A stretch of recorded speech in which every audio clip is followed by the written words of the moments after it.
লক্ষ্মীপুর জেলা জামাতের সম্মানিত আমির। ধন্যবাদ। আসসালামু আলাইকুম।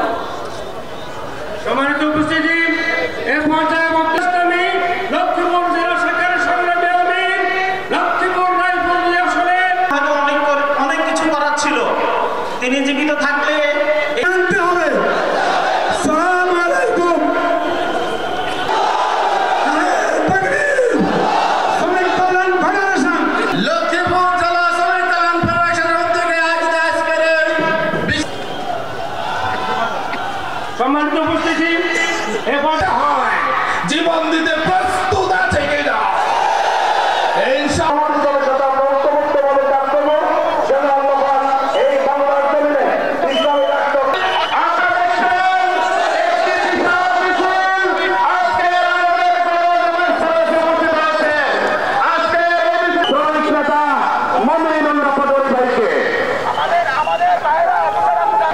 আমরা চাঁদাবাজি করি না, চাঁদাবাজদের হাত আমরা কিন্তু আগামী দিনে ভেঙে দেব।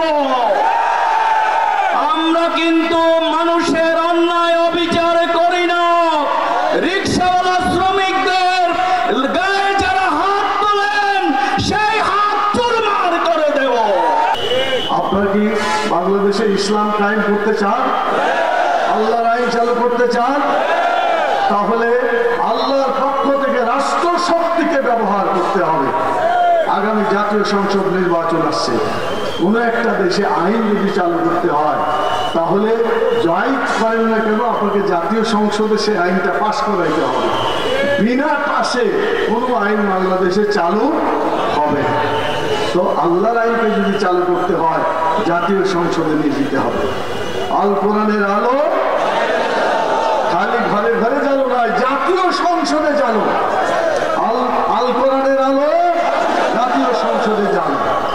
আমি ঘরে ঘরে এই জন্য বললাম যে ঘরে ঘরে যদি আপনি জ্বালাইতে চান পারবেন না। Without the help of state power you can never do it. রাষ্ট্র শক্তি ছাড়া জনগণকে কোনো আইন পালন করতে কেউ বাধ্য করতে পারে না। কথা ঠিক কিনা? অতএব আল্লাহ তাআলা বলছেন যে তোমরা রাষ্ট্রের মাধ্যমে আমার এই আইনকে চালু করার চেষ্টা করো।